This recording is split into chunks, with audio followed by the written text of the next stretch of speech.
The fires had been burning for 3 days now. Ambassador Thiessen stood at the observation window of the orbital station and watched his homeworld die. Great pillars of smoke rose from the cities below, twisting into the atmosphere like dog fingers reaching for help that would never come. The Kreth Dominion had arrived without warning, and they had brought death with them. Thiessen was old by Velis standards. His fur had turned silver decades ago, and his once strong legs now trembled when he stood for too long. He had spent his entire life working for peace. He had believed, truly believed, that diplomacy could solve any conflict. That belief had died 3 days ago when the first Kreth warships appeared in orbit and began their bombardment. The Velith were not warriors. They had never been warriors.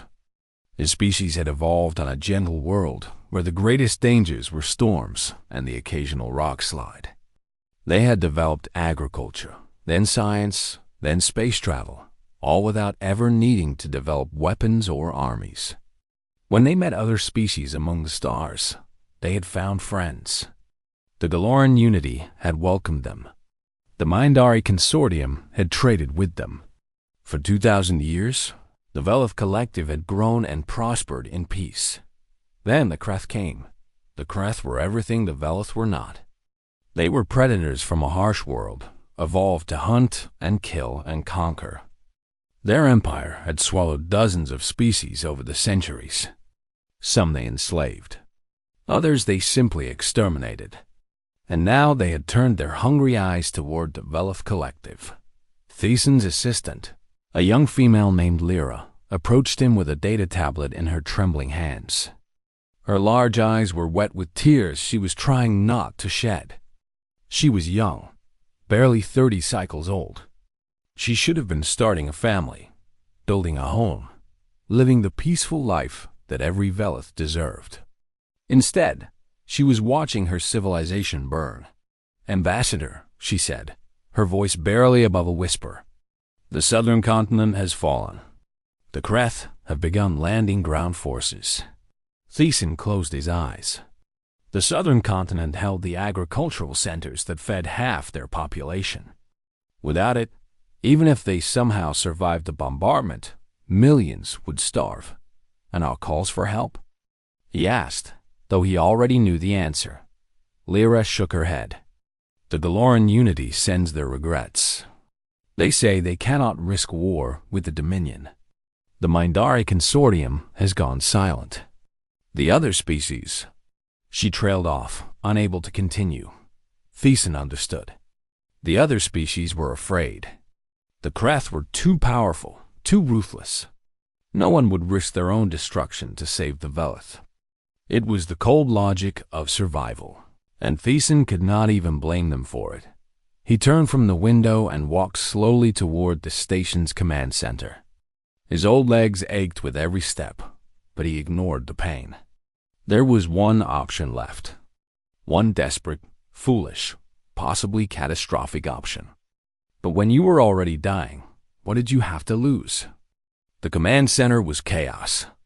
Officers ran between stations, shouting reports and coordinates. The Velith had no military tradition, but they had tried to organize a defense anyway. It had been like watching children try to fight a forest fire with cups of water. Their few armed ships had been destroyed in the first hour of the invasion. Thiessen pushed through the crowd until he reached the communications console.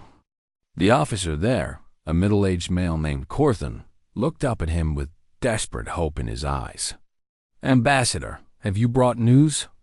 Is help coming?" "No," Thiessen said, "but I need access to the deep space beacon. The old one." Corthan's eyes widened. "Sir, that beacon is ancient. It dates back to our founding era. We do not even know if it still functions. Then we will find out." The beacon was stored in a sealed vault at the heart of the station. It had been placed there 2,000 years ago when the Velith first ventured into space. The founders had built it as an emergency measure, a way to call for help if the collective ever faced extinction. They had programmed it with coordinates for every known species in the galaxy, friends and strangers alike. It was designed to cast the widest possible net, to reach anyone who might answer. The vault doors opened with a groan of ancient metal. Inside, covered in dust but still intact, sat the beacon. It was a simple thing, just a metal cylinder covered in crystalline panels. But within it was the power to send a message across half the galaxy. Thiessen approached it with reverent steps. Lyra followed behind him, her data tablet forgotten at her side. "Sir," she said quietly, "if we activate this, we do not know who will receive it. The galaxy has changed in 2,000 years. New species have risen. Some of them—" She hesitated. "Some of them are not friendly." "I know," Thiessen said. He placed his hand on the beacon's activation panel. "But we are out of choices, Lyra. If we do nothing, we die. If we do this, we might still die. But at least we will have tried." He pressed the panel. The beacon hummed to life, its crystals glowing with soft blue light. A pulse of energy shot outward, carrying their desperate plea across the stars. For 3 hours, nothing happened. The Kreth continued their bombardment. More cities fell. More of Thiessen's people died. He sat beside the beacon, too tired to stand, too stubborn to leave. Then the response came. The communications console lit up with an incoming signal. Corthan rushed to receive it, his fingers shaking as he worked the controls. A message appeared on the screen, simple text translated by the station's computers. Coordinates received. Origin tagged. Responding. Thiessen felt a moment of wild hope. Someone had answered. Someone was coming. But then Lyra checked the signal's source coordinates, and her face went pale. "Sir," she said, her voice hollow with fear.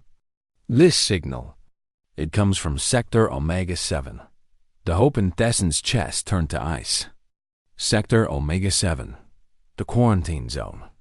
The place where the Galactic Council had sealed away a species so dangerous, so terrifying, that the entire galaxy had agreed they must never be released.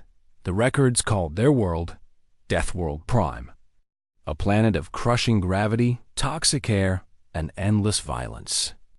A world that had created a species of relentless, adaptable, impossibly resilient predators. The species called themselves humans, and they had just answered the Velith distress call. Thiessen stared at the screen, his ancient heart pounding in his chest. He had wanted to save his people. Instead, he might have just doomed the entire galaxy behind him. Through the observation window, the fires continued to burn. 300 years. That was how long humanity had been locked away from the galaxy. Admiral Helena Vance stood on the bridge of the UES Prometheus and stared at the invisible wall that surrounded human space. The quarantine field was not something you could see with your eyes. It existed in hyperspace, a barrier of energy that blocked all faster-than-light travel in or out. The Galactic Council had built it 3 centuries ago, right after first contact, and they had never taken it down. Helena remembered learning about that first contact in school. Human explorers had discovered an alien species called the Mindari.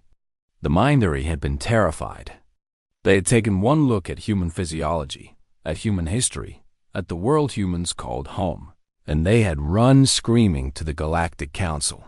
Within a year, the quarantine was in place. Humanity was declared too dangerous to exist among civilized species. Their home planet was classified as a death world, one of the most hostile environments ever recorded. And the humans themselves were labeled as apex predators, evolved killers who could not be trusted. Helena had always thought it was unfair. Yes, Earth was dangerous. The gravity was heavy. The atmosphere was thick with oxygen, which most species considered a corrosive poison. The planet was crawling with predators, parasites, and diseases that would kill a Mindari in hours. And yes, human history was violent. Humans had fought wars against each other for thousands of years before they finally achieved peace. But that was the point. They had achieved peace. They had learned to control their violent instincts. They had built a civilization based on cooperation and law and mutual respect. They were not the mindless killers the galaxy believed them to be. None of that had mattered to the Council. The quarantine remained. Helena turned away from the viewport and walked to the center of the bridge. Her officers watched her with expectant eyes. They had all heard the signal. They had all seen its origin. A distress call from a species called the Velith, begging for help against something called the Kreth Dominion. The call had not been meant for humans. The Velith probably did not even know humans existed. Their ancient beacon had simply broadcast to every known species in the galaxy, and that list happened to include Earth. The Council had been careless when they built the quarantine. They had blocked outbound signals, but they had not thought to block inbound ones. For the first time in 300 years, humanity had received a message from the outside galaxy. Commander James Chun approached Helena with a datapad in his hands. He was a tall man with gray at his temples and old scars on his hands from his years as a combat pilot. He had served with Helena for 20 years, and she trusted him more than anyone else alive. "The signal is genuine," he said. "The Velith are a small herbivore species in Sector 12. They have no military capability. The Kreth Dominion appears to be a predator empire that has been conquering its way across that region for the past century. And the Velith are losing," Helena said. It was not a question. "Badly. Based on the signal's strength and content, I estimate they have days at most before total collapse." Helena closed her eyes. For 300 years, humanity had waited. They had built ships in secret, trained soldiers in hidden facilities, developed weapons that no one in the galaxy had ever seen. They had prepared for the day when the quarantine would fall, whether by accident or by force. Some had wanted to use that power for conquest. They argued that humanity had been wrongly imprisoned, and the galaxy deserved to pay for it. Others had argued for peaceful integration, for proving to the Council that humans could be trusted. But Helena had never agreed with either view. She believed in something simpler. She believed that strength without purpose was meaningless, and that the purpose of strength was to protect those who could not protect themselves. The Velith could not protect themselves. They were dying, and humanity was the only one who had answered their call. "Can we break the barrier?" she asked. Chun hesitated. "Theoretically, yes. Our ships carry enough firepower to overload the field generators. But Admiral, once we do this, there is no going back. The galaxy will know we are free. They will know we have been building a fleet. They will be terrified." "Good," Helena said. "Maybe they should be." She walked to the command chair and sat down. The bridge crew watched her in silence. These were the men and women who had trained their entire lives for this moment. Their parents had trained. Their grandparents had trained.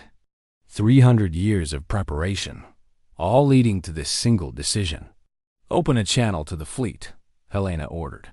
The communications officer complied. Helena's face appeared on screens across 17,000 ships.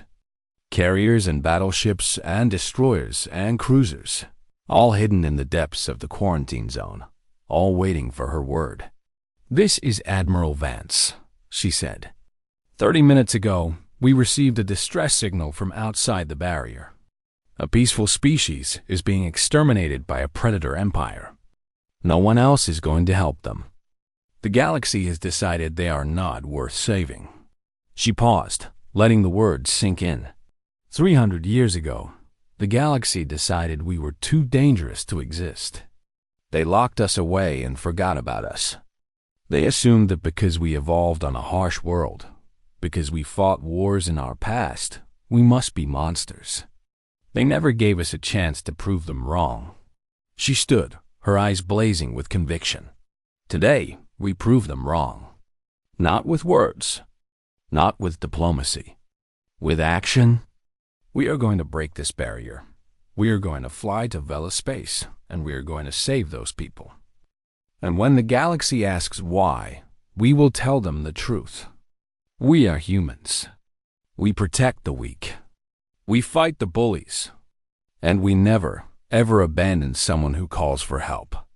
Across the fleet, 17,000 crews roared their approval. Elena sat back down and turned to her weapons officer. "Target the field generators. Fire on my mark." The Prometheus hummed with power as its weapons charged. Around it, thousands of other ships did the same.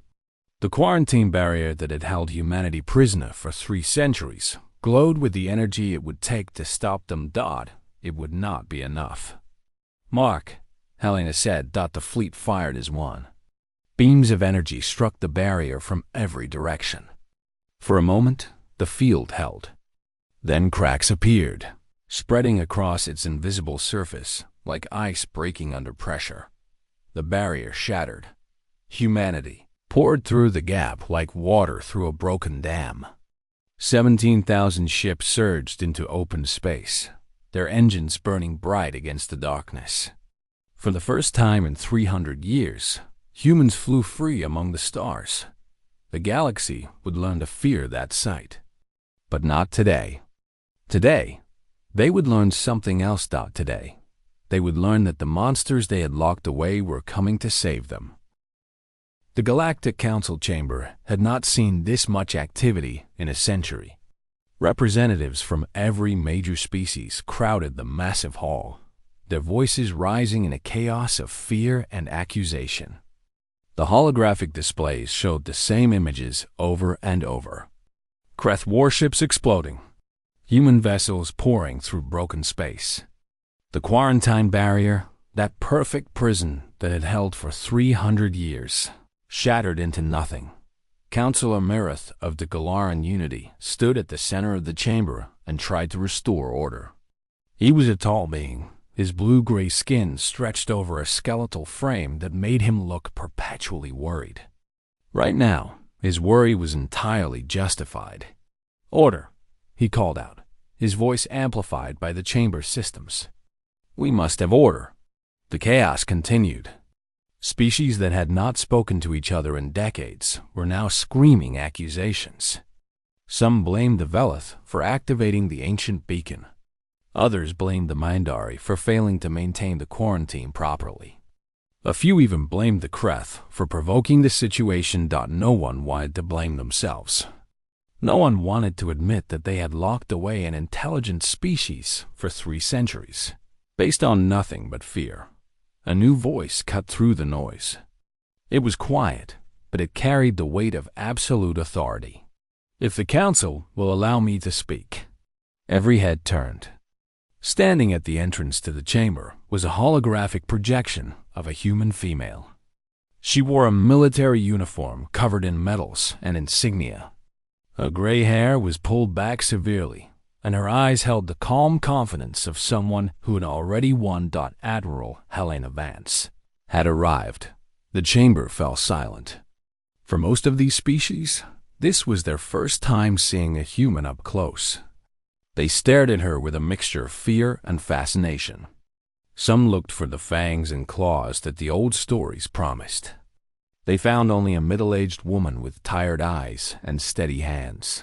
Councillor Mirith stepped forward. "You are not welcome here. Your species was quarantined by unanimous decision of this council. You have violated that quarantine. You have committed an act of war. Against whom?" Vance asked. "The Kreth Dominion? They were committing genocide when we arrived. We stopped them. Would you prefer we had not? That is not the point. You were contained for good reason. Your species is dangerous. Your homeworld is classified as a Category 12 death world. Your history is filled with violence and war. You cannot be trusted." Vance nodded slowly. "You are right about some of that. Earth is a harsh world. Our atmosphere is corrosive to many species. Our gravity would crush your bones. Our planet is filled with predators and diseases that would kill you in hours. And yes, Our history is violent. We fought wars against each other for thousands of years. She paused, letting the words hang in the air. But we stopped. We learned. We grew. 300 years ago, we have finally achieved peace among ourselves. We were ready to join the galactic community. And what did you do? You locked us away. You called us monsters and threw away the key. Counselor Merith opened his mouth to respond, but another voice interrupted him. Let her speak. Ambassador Thiessen stepped forward from the crowd. He was still weak from the ordeal on Velith Prime, his silver fur patchy and his legs unsteady. But his voice was strong, and his eyes were clear. The Council has held this chamber for 2,000 years, Thiessen said. In all that time, we have prided ourselves on justice and compassion. We have welcomed new species. We have built alliances and friendships. We have claimed to represent the best of galactic civilization. He turned to face the assembled representatives. And when my people were dying, you did nothing. I sent messages to every ally we had. I begged for help. I pleaded for intervention. And every single one of you refused. You said the Krath were too powerful. You said the risk was too great. You said you were sorry. His voice cracked with emotion. The humans did not know us. They had never met us. They had no reason to care whether we lived or died. They had been imprisoned by this very council for 300 years. They had every reason to hate the galaxy and everyone in it. He turned to face the hologram of Admiral Vance. But when our distress call reached them, they did not hesitate. They broke their prison, they crossed half the galaxy, and they saved us. They asked for nothing in return. No territory, no tribute, no submission. They simply helped. Thiessen faced the council once more. I do not know if humans are dangerous. Perhaps they are, but I know that when we needed help, they came. That is more than any of you did. That is more than any of you were willing to do. The chamber was silent. Counselor Merith looked uncomfortable. Many of the other representatives would not meet Thiessen's eyes. Admiral Vance spoke again, her voice gentle now. We could have been conquerors. Some of my people wanted that. They said we should make the galaxy pay for what was done to us. They said we should burn our way across the stars until everyone feared our name. She shook her head. But that is not who we chose to be. We remember what it was like to be alone, to face extinction with no one coming to save us.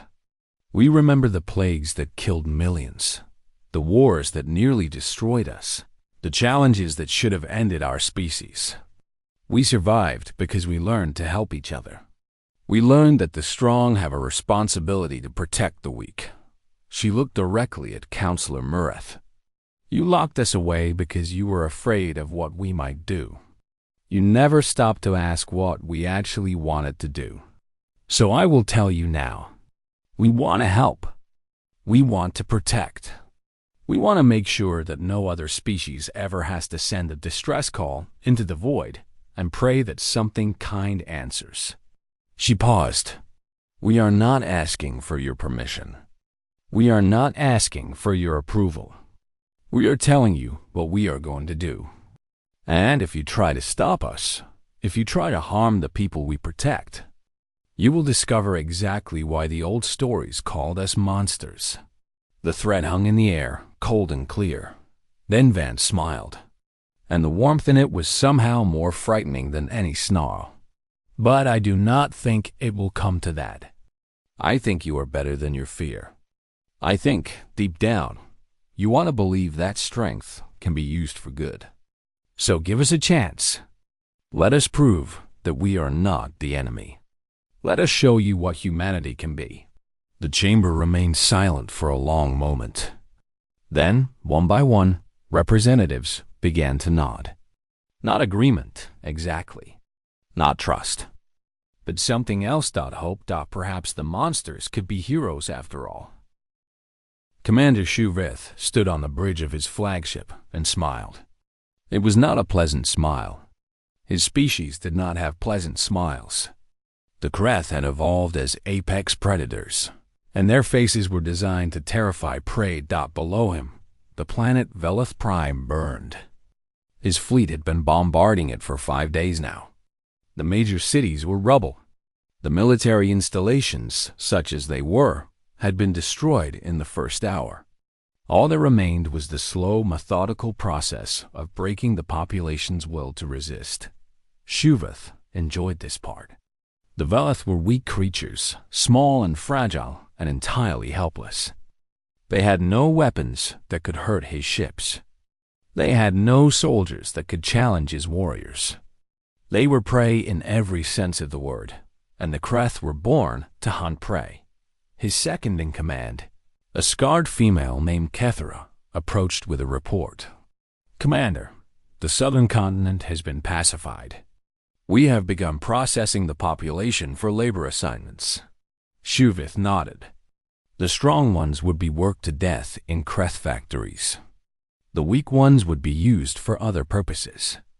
This was the natural order of things. The strong consumed the weak. It had always been so. And the orbital station? He asked, still broadcasting distress signals. "We have jammed most of them, but some may have escaped before we established full control." Shuvith waved a clawed hand dismissively. "It does not matter. The Velith have no allies willing to fight for them. The Galactic Council has made that clear. We are free to take what we want." He turned back to the viewport, watching the fires spread across another continent. This was power. This was dominance. This was what the Kreth had built their empire for. Then the sensors began screaming. Kethera rushed to the tactical station, her claws clicking on the controls. Her face went pale, which was quite a feat for a species with dark green scales. "Commander, we have multiple hyperspace signatures." "Many signatures. They are emerging directly on top of us." Shuvith snarled. "The Galoran Unity? Have they grown spines at last?" "No, sir. The signatures do not match any known species. The energy readings are impossible." Ships began appearing around the Kreth fleet. Not dozens, not hundreds, thousands. They poured out of hyperspace in a continuous stream, surrounding the Kreth positions from every direction. Shuvith stared at the tactical display in disbelief. The newcomers were enormous. Their largest ships dwarfed Kreth dreadnoughts by a factor of 10. Their hulls were angular and brutal, covered in weapons emplacements that pulsed with barely contained energy. They moved with a precision and speed that should have been impossible for vessels of that size, and there were so many of them. "Identify those ships," Shuvith demanded. Kethera's voice was barely a whisper. "Sir, the computer has found a match in the historical archives. These ships, they match the design specifications from Sector Omega-7, the quarantine zone." Shuvith felt something he had not felt in decades. Fear, cold. Primal fear that reached down into his predator brain and screamed at him to run. "That is impossible," he said. "The quarantine is held for 3 centuries. Nothing can break through." An incoming transmission interrupted him. Audio only. A female voice. Speaking in a language the translator converted to Kreth with mechanical precision. "This is Admiral Helena Vance of the United Earth Navy. You are engaged in the unlawful destruction of a peaceful species. You have 10 minutes to withdraw from Vela space. After that, we stop asking." The bridge went silent. Every Kreth officer stared at the speakers as if they had announced the end of the universe. Perhaps they had. Shuvith forced himself to stand tall. He was commander of the 3rd Conquest Fleet. He had destroyed civilizations. He had hunted species to extinction. He would not cower before some unknown enemy, no matter how many ships they brought. "Respond," he ordered. "Tell them the Kreth Dominion does not take orders from anyone. Tell them to leave or be destroyed." Kethera hesitated. "Sir, Their weapons readings suggest capabilities far beyond our own. Perhaps we should consider send a message. She sent it.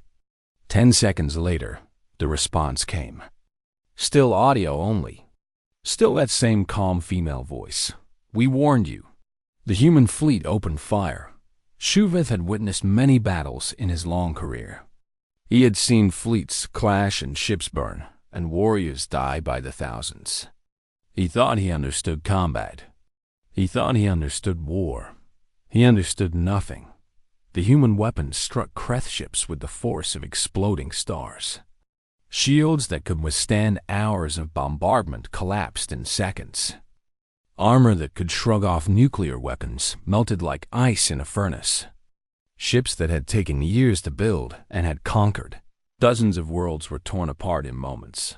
The Kreth fleet tried to return fire. Their weapons hit human ships. The humans did not seem to notice. Their shields held without flickering. Their hulls showed no damage. They just kept firing, kept advancing, kept destroying. It was not a battle. It was an execution. Shuvith watched his fleet die. 200 ships became 100. 100 became 50. 50 became 10. All around him, escape pods launched as crews abandoned their doomed vessels. The humans did not fire on the pods. They were not interested in slaughter. They were interested in victory. The flagship shuddered as something struck it. Alarms screamed. Damage reports flooded in. And then, with a sound like tearing metal, something punched through the hull of the bridge itself. A boarding pod. Small, fast, and incredibly hard. It had crashed through the flagship's armor as if it were paper. The pod's door blew open. Figures emerged. They were smaller than Kreth, but they moved with terrifying speed and precision. They wore armored suits that covered their entire bodies, and they carried weapons that hummed with lethal energy. Shuvith's guards charged forward, claws extended, fangs bared. The newcomers cut them down without breaking stride. Their movements were efficient and brutal. No wasted motion. No hesitation. These were not soldiers. These were predators. One of them approached Shuvith. It stopped in front of him and reached up to remove its helmet. The face beneath was strange. Flat, with small eyes that faced forward. No scales, no claws, no fangs. It should have looked weak. It did not. The creature's eyes were the eyes of a hunter. A true hunter, from a world that had spent millions of years teaching its children how to kill. You prey on the weak, the human said. Its voice was quiet, calm. We do not. Shuvith stared into those forward-facing eyes and understood something terrible. For his entire life, he had believed the Kreth were the greatest predators in the galaxy. He had been wrong. Earth had built something worse out around him. His officers surrendered. The battle was over. The Kreth Dominion had lost its first war. And somewhere below, on the burning surface of Veleth Prime, the survivors looked up at the sky and saw the impossible. Their enemies were fleeing. Their cities were still standing. Help had arrived. They did not know yet what their saviors were. They did not know about the quarantine zone or the death world or the 3 centuries of imprisonment. They only knew that when they called for help, someone had answered. 6 months had passed since the breaking of the quarantine. 6 months since humanity had returned to the stars. And in that time, everything had changed. Ambassador Thiessen stood at the edge of a forest and tried not to be terrified. The trees around him were massive, their trunks wider than Veleth buildings, their branches reaching toward a sky that burned with harsh yellow light. Somewhere in the distance, something howled. Something large. Something hungry. This was Earth. Deathworld Prime. The place that had created humanity. Admiral Helena Vance walked beside him, her steps easy and confident on the uneven ground. She moved through this forest like she belonged here, because she did. This was her home. This was the world that had shaped her species into what they were. "The sound you heard was a wolf," she said casually. "They are pack hunters. Very effective. But they will not bother us. They have learned to avoid humans." Thiessen shuddered. On Velith Prime, the most dangerous animal was a kind of large insect that could give you a painful bite. Here, pack hunters roamed the forests and avoided humans because they had learned to fear them. "How do you survive here?" he asked. Vance smiled. "We do not just survive. We thrive. Humanity evolved on this world for millions of years. Every danger you see, every predator, every disease, every natural disaster, we have faced them all. They made us what we are." She gestured at the forest around them. "This place taught us to be adaptable, to think ahead, to work together. When a single human could not kill a predator, we learned to hunt in groups. When we could not outrun our enemies, we built weapons. When disease threatened to destroy us, we developed medicine. Every challenge made us stronger." They walked in silence for a while. Thiessen's legs ached from the heavy gravity, and his lungs struggled with the thick atmosphere. But he forced himself to continue. He needed to understand these beings who had saved his people. He needed to know why. "The Galactic Council believed you would be conquerors," he said finally. "They thought that a species from such a harsh world would naturally seek to dominate others. That is why they quarantined you." Vance nodded. "They were not entirely wrong to worry. We have that capacity. Our history proves it. We have fought terrible wars against each other. We have committed great cruelties. There is darkness in humanity, the same darkness that exists in any predator species." She stopped walking and turned to face him. "But there is also light. We learned, over thousands of years, that cooperation is stronger than competition. That protecting the weak makes us stronger, not weaker. That the measure of a civilization is not how it treats its powerful members, but how it treats its vulnerable ones." She reached out and gently touched Thiessen's shoulder. Her hand was warm, and her grip was carefully gentle, despite the strength he knew she possessed. "We could have been conquerors. We could have used the 300 years of quarantine to build an empire of our own, to plan revenge against the galaxy that imprisoned us.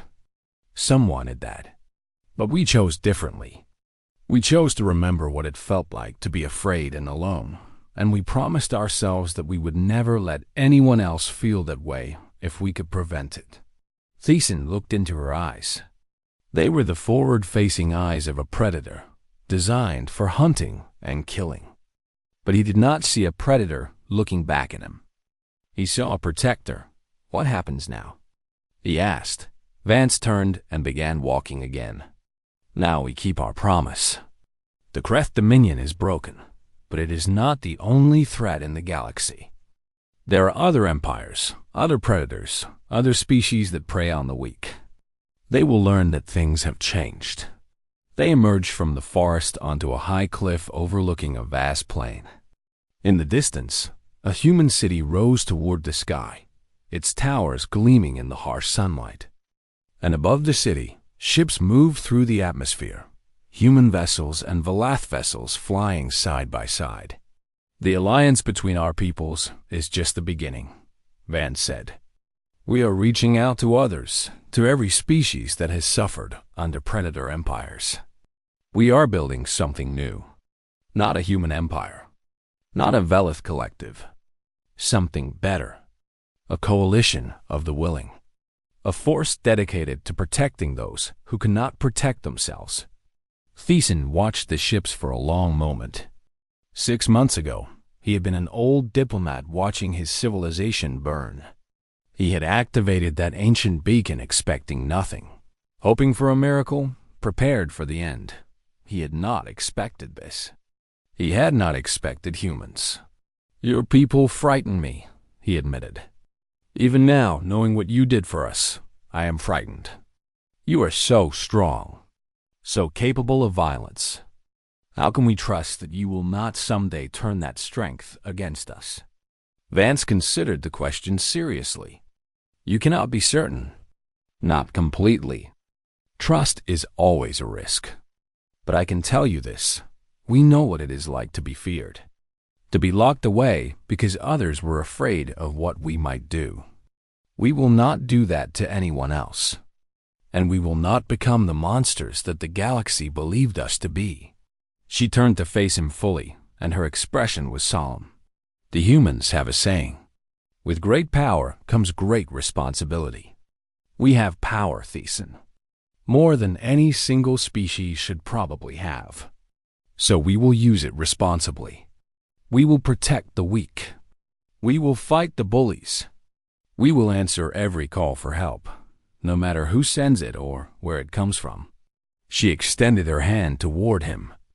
A gesture of friendship the humans use to seal agreements. And if we ever fail that promise, if we ever become the conquerors that the Council feared, then I hope there is someone out there brave enough to stop us. But until that day, we are the protectors. We are the Deathworlders who chose to be guardians. And the galaxy is going to learn what that means. Thiessen looked at her hand. Then he reached out with his own smaller, more delicate hand and clasped it. I believe you, he said. I do not fully understand you, and I am still a little afraid. But I believe you. And I think, maybe, the galaxy is better for having you in it. Vance smiled. It was a warm smile, surprisingly gentle from someone who could destroy worlds. That is all we ever wanted, she said. A chance to prove that we are more than our worst instincts. A chance to show that strength and compassion can exist together. A chance to be the heroes instead of the monsters. Above them, the ships continued their patrols. Human and Velith, predator and prey, flying together in defense of something greater than either of them alone. The galaxy had feared humanity's emergence. And perhaps they had been right to fear. The Deathworlders were terrifying in ways that most species could barely comprehend. But fear was not the whole story. The Deathworlders were not coming to destroy civilization. They were coming to defend it. They were coming to answer every desperate call, to stand between the weak and those who would prey upon them. They were coming to keep a promise, and the galaxy would never be the same.